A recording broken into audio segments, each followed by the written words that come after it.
teachers in BC to embrace the new BC curriculum, pressure is on to keep students competitive and develop the 4 Cs. Technology integration can bring this extra zing and make it easier for students to personalize their learning, while also making it cheaper for schools to bring educational material to students. One of the most exciting ways to engage students is through mobile technology. So, what is mobile learning? No, but a cell phone or other portable technology certainly helps. Mobile learning happens when a student is able to learn wherever or whenever they want and able to customize the way they are learning to fit their needs and interests while interacting with technology. It is by its very nature a collaborative endeavor, and it can even feel like playing a game.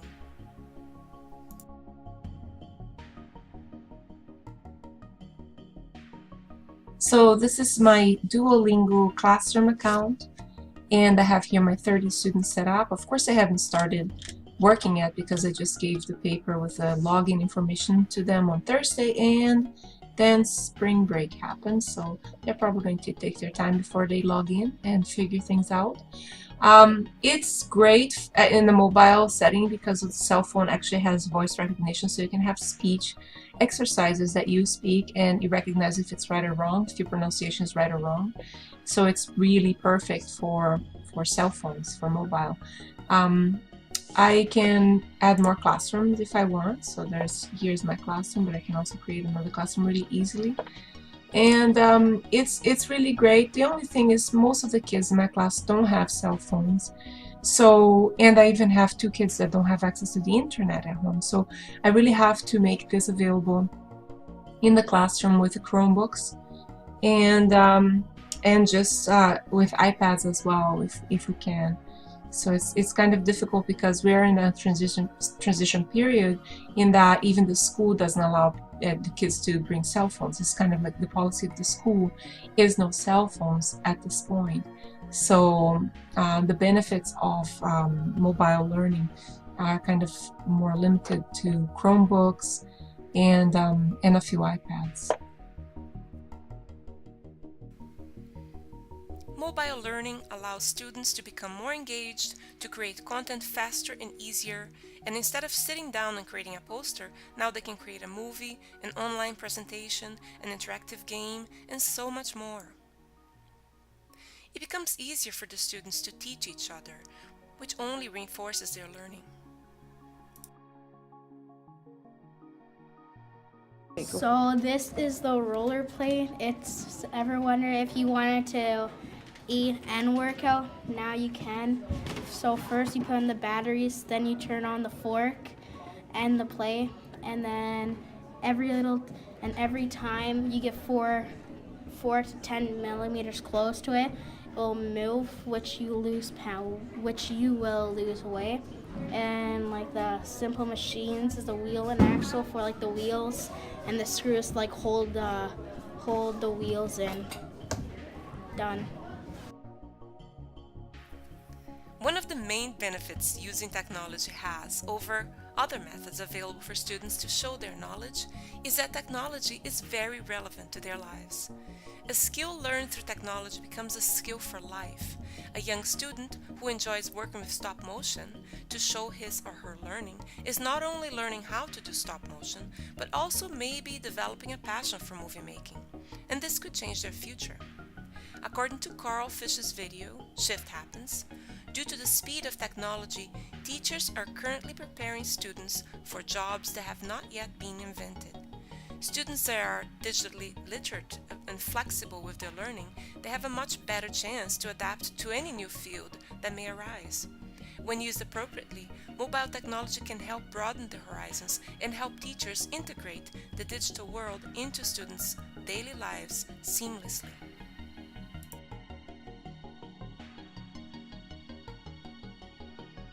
This is my teacher account with Tinkercad. Tinkercad is an online-based, basically a website that you can go in and create 3D models that can then be 3D printed. So this is excellent for STEAM. I think that in terms of engineering, not just models, you can make machines and that kind of thing. But I'm starting with just simple models that have no moving parts so that the kids get a hang of how this works. So this is moderated click. These are my kids. Okay. I only have a few students currently right now. I started facing this in last week, and what they did is they picked random names, and I have the key for those names, so I'm the only one that knows, and they don't have to enter any personal information, which is really great. I'm going to show you this is their activity, so you can see all their activity here, and you can ban or edit, or you can definitely keep them in check with what is it that they're doing there. I'm going to show just a blood unicorn because this one turned out really nice. I really like what she's doing with this, and I'm just going to say tinker. I'm not going to wait for it to load because it takes forever, right? So we load once. Okay, so this is a cool thing. So she put here bloody corn 1. And this is her little structure, and it's looking very similar to her sketch because we sketched this in several angles, right? Frontal, side, a close-up of the head. So this is looking a lot like her drawing. But then, I said, yes, a fatness, cute, because some students start with boxes, right? They start making their animals with boxes, which is not very organic. So what I did is I built this little leg here on the side, just to give her an idea that she can get even closer to her original design. And I put these little phrases here by using text, so you can actually comment on their structures. Yes, the fatness, cute. Look, a tubby leg. I use spheres and non-paraboloid. So now she knows how to go even further with this, right? By using spheres instead of just one down, that it can be a little closer to what she drew. So yeah, so this is really going to be great. We're going to do these little creatures, which are like little monsters, and then we are going to 3D print them and populate an imaginary world. So I'm really excited about this project.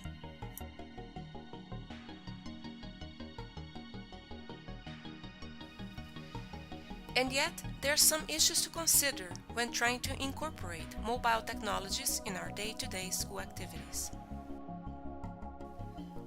While mobile learning is fun for students as it tricks them to learn while playing, we still need to focus on a couple of things which would make mobile learning more accessible. For instance, many people still think that cell phones should be kept outside of the classroom, and many schools have this policy school-wide. Since schools usually have one set of computers or iPads, which must be shared throughout the school, this limits the integration of technology considerably. As teachers, we should start tooting our own horn, as it were. We should be recording and sharing our successes to other teachers, as well as the administration of our schools.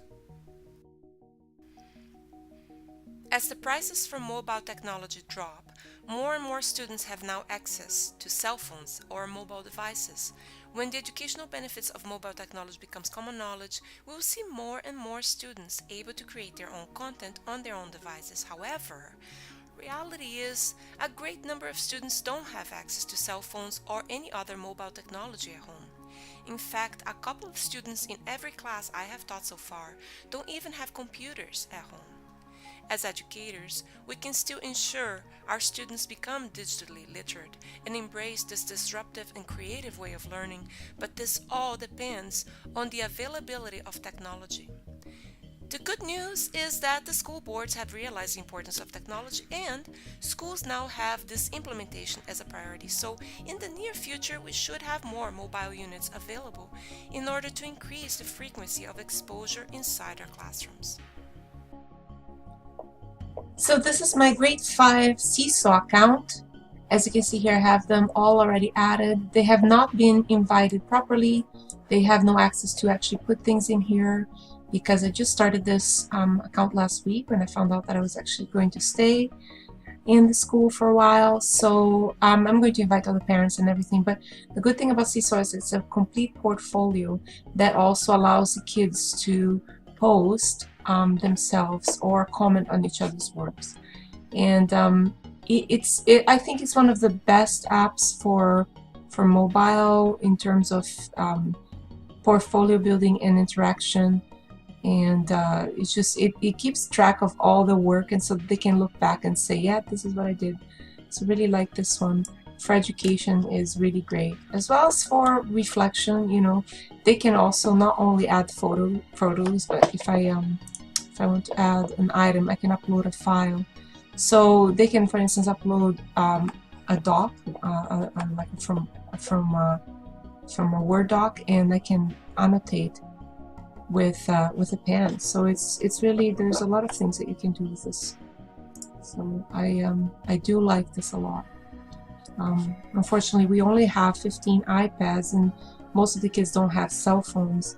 So we only have access to 15 iPads. So about once a week, I'm going to get those iPads out and get the kids in groups of 2 to just take pictures of their work and reflect on what's the most important thing that they have done that week.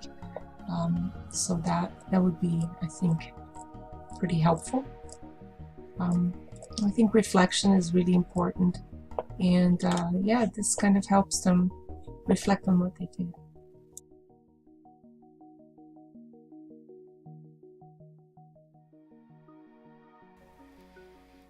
Educators everywhere are concerned about privacy, and rightfully so, particularly since so much of the content we have right now online is stored in US servers.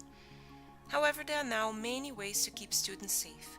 More and more educational apps are allowing students to log in under a teacher account without entering any personal data. Professional development education regarding how to protect students' privacy is also constantly being updated and disseminated. As long as we follow these guidelines, teach our students to be smart digital citizens, and err on the side of caution, our students will be protected. The final issue I would like to point out is school-wide buy-in. Even after all other barriers are surpassed and others begin to understand that cell phones can be used in a productive way, we sometimes find that there isn't a school-wide buy-in regarding technology. If only one teacher is embracing mobile technology, how much impact will this have with the student? Well, just like language arts or mathematics, digital literacy is something that builds inside the child, block by block. 1 year of exposure would have the same benefits of 1 year of exposure to math. The child would grasp what is possible for their age level, and then most likely forget the vast majority of what was learned. Reality is, teachers usually don't have that much time extra. Adopting new technologies involves learning the technology yourself, which is a daunting prospect to many teachers who often did not grow up with abundant technology. This can be, however, surpassed by collaboration and sharing of information. If you're comfortable with one application, why not create a hands-on presentation and share it on your next in-house Pro D? Or you can go over 1 or 2 of your favorite apps over coffee with a colleague. Show others how easy it would be to modify what they are already doing and make it more interactive and engaging. If each of us shares what we know with the people around us, then we can help change occur in a faster and more organic way.